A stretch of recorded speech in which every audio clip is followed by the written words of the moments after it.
Hello. Today we're gonna talk about the leading DeFi hub in the NEAR ecosystem, RHEA Finance. And see, it states its data in the Q2 of 2026.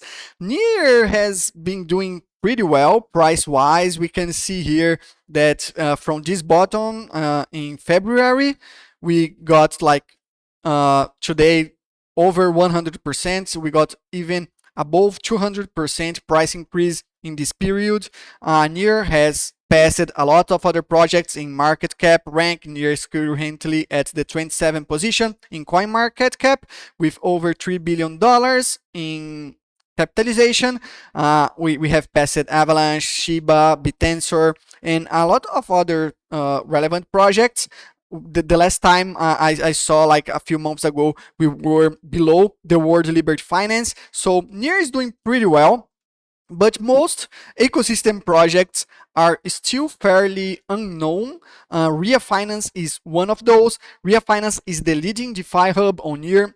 Everything DeFi, lending, and inside NEAR ecosystem swaps all go through RHEA Finance. So let's take a look. Let's understand what RHEA Finance is, its importance to the NEAR ecosystem, and why do I think that following RHEA's token is also a good idea while NEAR is doing well and gaining momentum and getting discovered by the cryptocurrency market.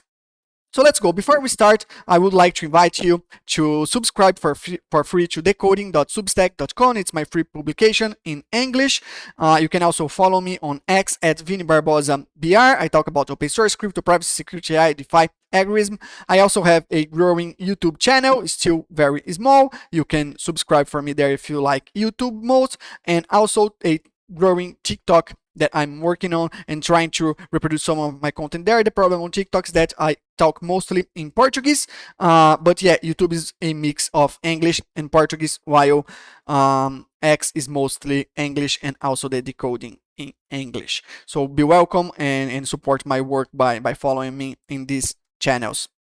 So we're gonna look at RHEA, understand what the platform is. I wrote a very complete article here on decoding, recently published. You can take a look here if you want to read. I'll mostly follow what I wrote here, but also trying to bring some visuals to you and to explore the ecosystem more in depth. We'll see some numbers, some DeFi Yama data, and so on. So stay with me and let's go understand what RHEA is. So RHEA is the leading decentralized finance platform on the NEAR network.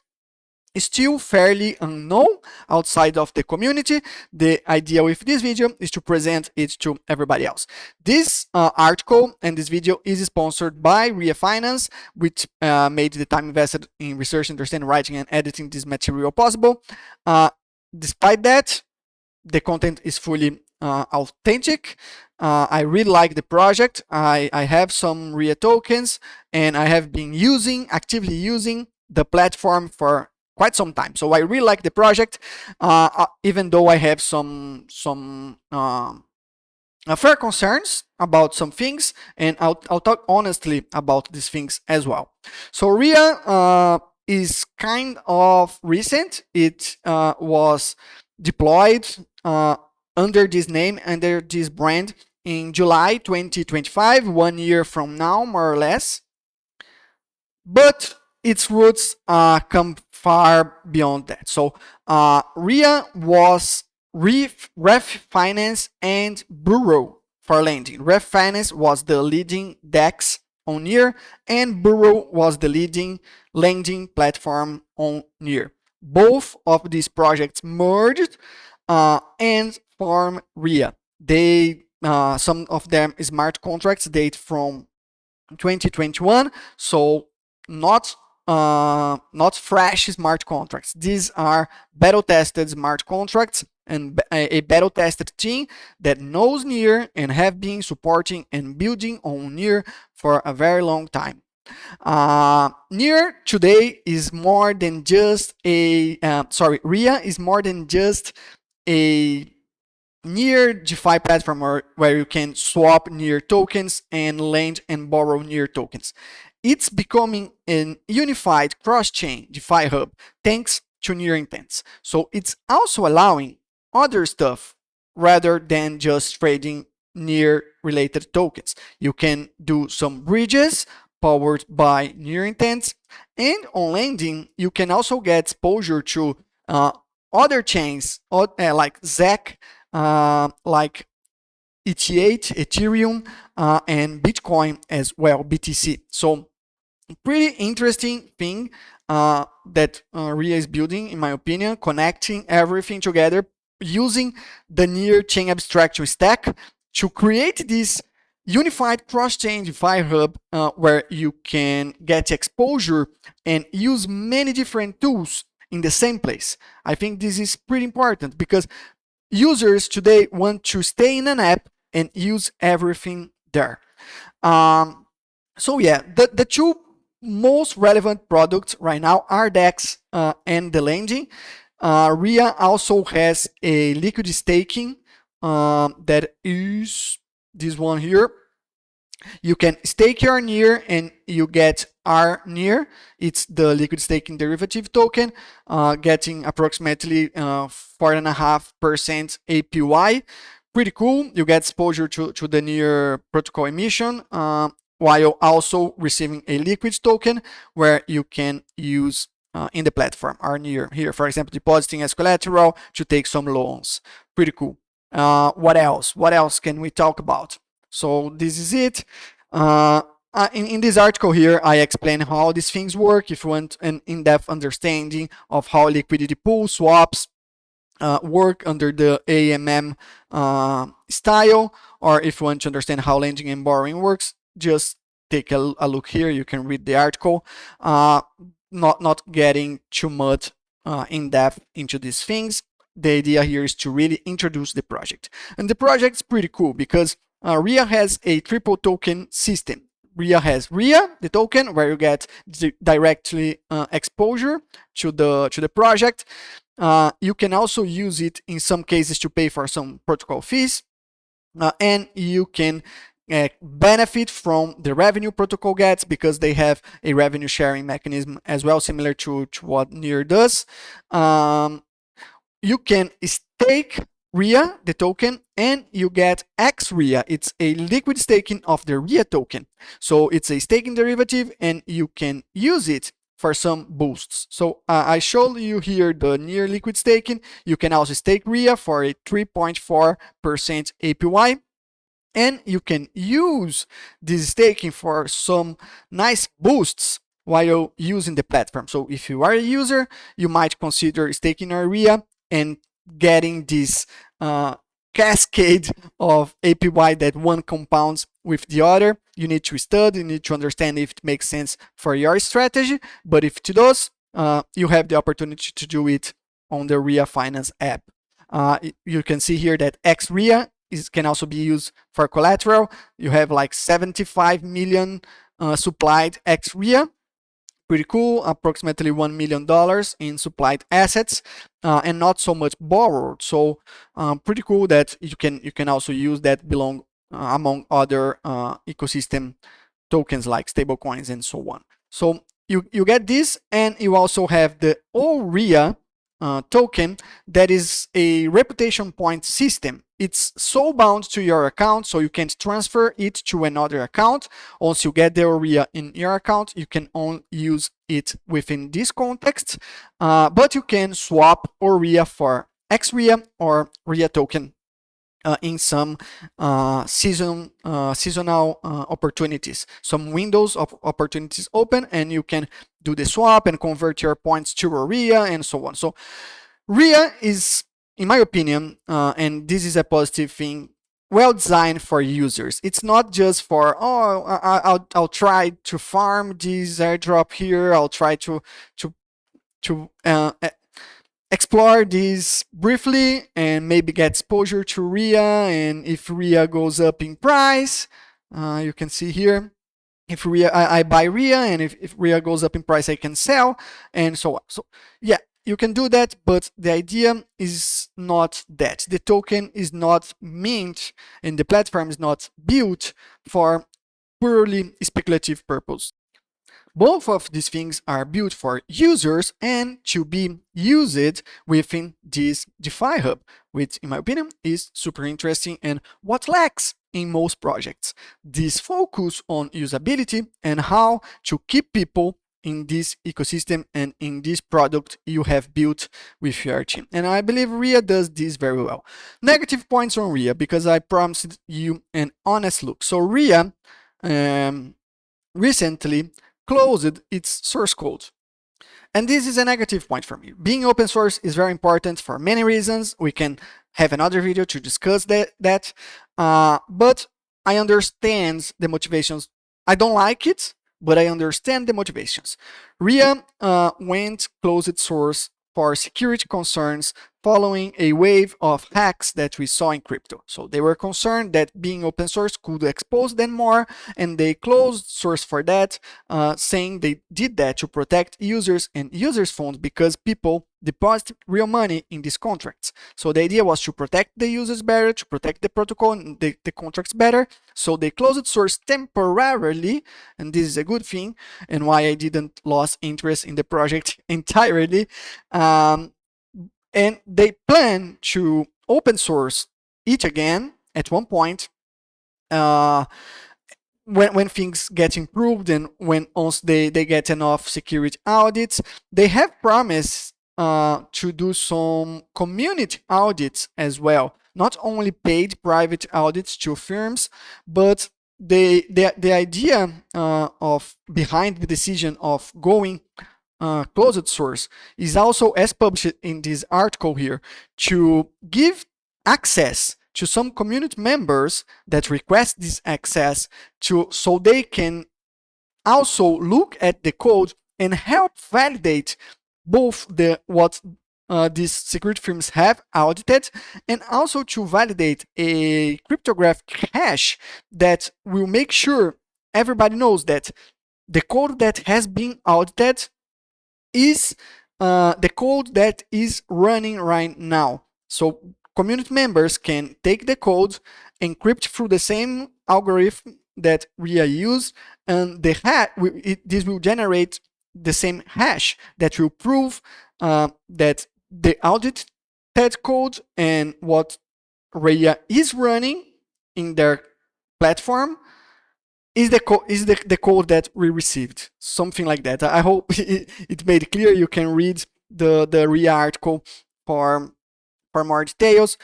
So despite I didn't like they going closed source, and they promised they will go open source again as soon as possible, and I'm believing in this promise. Of course, that my exposure and overall interest diminishes or increases according to promises being kept or not, and according not only to promises but what they are really doing. While the source is closed, I'm not that interested, I'm not that exposed. If the source code gets open again, I get more interested and I get more exposed. This is me, okay? But I mean, they did a good thing out of a bad thing. They designed a system where a closed source is not as bad as most closed sources are, in my opinion. So point for them, okay, their merit. But I really hope to see RHEA open sourcing again. Let's see what we can tackle now. And maybe some opportunities. Let's see some numbers. So if you stake stablecoins on RHEA, how much are you getting? USDT is paying something between 11 to 13% per year. Okay, this is a boost APY. You need to have XRHEA and so on. But if you do, you can get this much APY into your USDT deposits. Something similar to USDC. If you take the loans, if you borrow money from RHEA, you will be paying between 8% and 11% here as well. The borrow APY is also high. A lot of demand for borrowing USDT. We can see here that total borrowed is 14 million and the total supply is 17 million. This is most lending protocols work like that. So this encourages people to supply USDT and disencourage people to borrow it. This is how they get the balance and make sure you don't have bad debit. All the loans can be paid and all the deposits can be withdrawn. Okay, so you have this incentive. And it is this market demand on the borrowers, a lot of people wanting to borrow and not so many people wanting to supply these tokens here, that makes these APYs high. So it's not like magic. Okay, I will get 10% magically per year. No, you have demand for the borrow. You don't have that much supplied tokens, so you get good APYs. This can vary. If a lot of people start supplying stablecoins here, this will gradually drop as well. So good opportunity. If you have some parked stablecoins, you can park them here and get some nice rewards on that. I think it's pretty cool. ZEC as well is paying something between 3 to 4% in boosted APYs. You can also borrow ZEC if you want to short ZEC, for example. I don't know, maybe you want, I don't. You will be paying 1% APY approximately in borrowed interest. Yeah, so good numbers here. You can swap tokens. I think I already showed you guys that. You can do staking. Let's see some DeFi data on DeFi Llama. NEAR is not as much known for its DeFi activity. It has a very small TVL compared to other chains, let's be honest. Less than 200 million TVL is not that much. But we have seen this TVL growing over time. So ignoring this peak here in 2022, where we lost a lot of TVL, the NEAR ecosystem has been recovering its total value locked in DeFi, that measured in NEAR. So it's not influenced by the NEAR price. I'm measuring NEAR, okay? NEAR ecosystem, NEAR token is the unit of accounting. So we have seen more people depositing NEAR measured value in the protocol, and this is very significant because when you look at the USD TVL, we see this drop mostly because of NEAR token not doing so well in the long term. So we are doing well in the short term here, but when we zoom out, we see that NEAR has struggled a bit in price action, right? So we have this downtrend that we need to break here. And this is what we also see in this chart here, because despite of NEAR growing, the TVL growing, measured in NEAR, we saw a drop in USD. So also what explains the low TVL, but I believe it's a very positive scenario here. Seeing more NEAR value being deposited in the DeFi ecosystem shows that users are actually using these things, and even more and more and more. And here is another interesting data, because RHEA has $165 million TVL out of this year.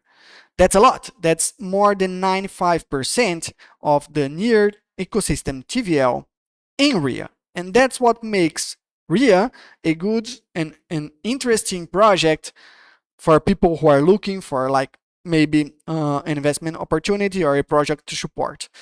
This is a massive domination inside an ecosystem, and the token is not, and RHEA doesn't have that much market cap, right? It's a $6 million market cap. That's very, very small for an ecosystem that has over 3 billion. That's NEAR. While at the same time dominating that much the DeFi ecosystem, that everything DeFi passes through RHEA, it's not reflected in the token performance, in my opinion. This is not financial advice, it's just my opinion. Okay, I don't think it's reflected, because RHEA Finance, the platform, the DeFi platform, has more importance to the NEAR ecosystem than RHEA, the token, has in proportion to the NEAR token. Maybe being open, closed source could be delaying that. I believe so. I think that a lot of people in DeFi value open source and knowing exactly what contracts they are interacting with a lot.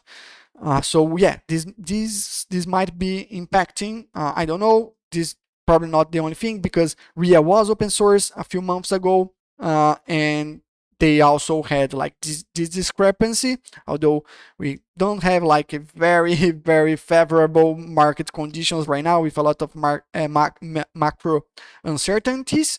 But anyway, not going that much in the speculative part.